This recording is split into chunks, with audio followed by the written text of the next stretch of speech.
It gives me great pleasure because I have the honor of introducing this year's honorary survivor.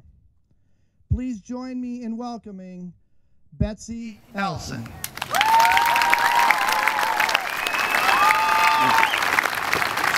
Thank you, Bill.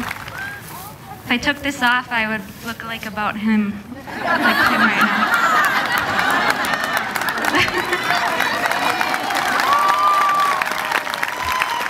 Sorry, Bill. Don't be sorry. We still love you, Bill. Well, good evening. My name is Betsy Elsen. I am 26 years old, and I've been fighting my cancer for nearly 3 years now. I feel tremendously honored to have been chosen as this year's honorary chair for the Delano Relay for Life. It's been a privilege to be able to share my story and the ways in which the American Cancer Society has helped me along my journey. When I was first told that I had a tumor, it was the middle of the night, and I was laying alone in the darkness in my hospital room. The phone rang, and it was a doctor. She simply said without emotion, "We found a mass. Do you want me to call your parents?" Not the best way to be told, but my life was permanently changed that day. I was officially diagnosed on December 18th, 2008. I went in for surgery to remove the tumor. It was very much entangled in my spinal cord, and before the surgeon could remove it completely, I suffered a spinal cord injury. I ended up in a rehab hospital where I stayed for a month, learning how to walk again and take care of myself. The simplest things like putting my socks on in the morning were impossible. I still suffer some effects from that surgery, like numbness on my left side and weakness on my right. I couldn't understand how or why this has happened to me, but I knew I was going to have to choose my attitude daily and trust God like never before. None of us can direct the wind, but we can adjust the sails. And I was determined to walk again and fight my disease. I have a very rare form of cancer called pleomorphic xanthoastrocytoma, short PXA, thank goodness. It started in my spinal cord and spread to my brain lining after surgery. There's almost nothing in the medical literature about my tumor. In fact, there are only 3 other known cases where this tumor formed in the spine rather than in the brain. My doctors wanted to move quickly with treatment, given that the cancer spread so quickly, and it was now covering the entire lining of my brain. I was absolutely terrified, but I began chemo in February 2009. I continued with chemo for 14 months, with many complications along the way. Unfortunately, the year or so of chemo was not successful in shrinking my tumor.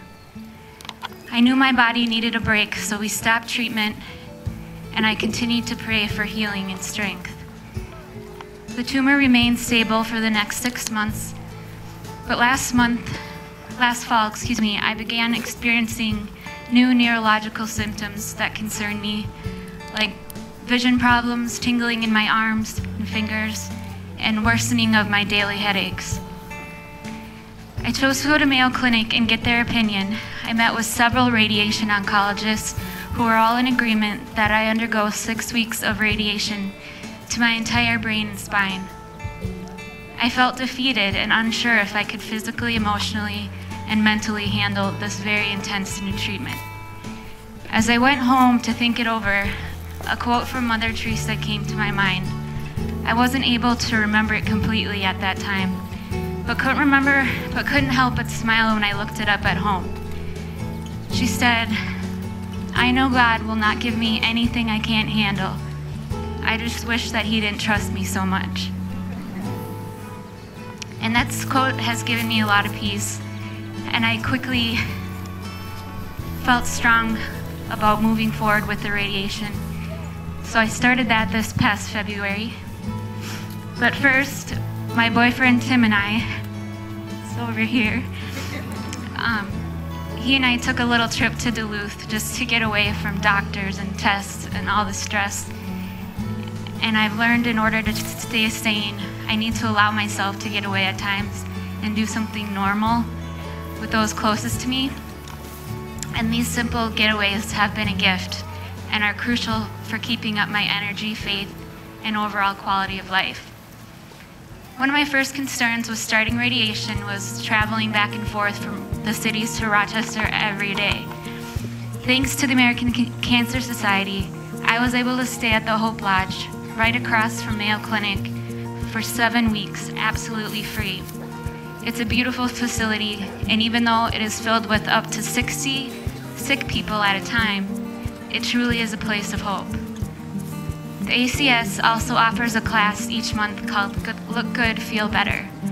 They teach women who are dealing with things like hair loss and skin changes, easy techniques in wearing makeup, taking care of sunburn, tying scarves, trying out different wigs. I strongly encourage people to donate to ACS so they are able to continue to provide such wonderful accommodations and programs for cancer patients and their families. Well, I completed radiation in April, and for now, things look stable with my cancer. I've been fighting infections as well as increased pain over the past few months, and that has tested my hope tremendously. But I think I've turned a corner, and I've managed to stay out of the hospital for almost a month now.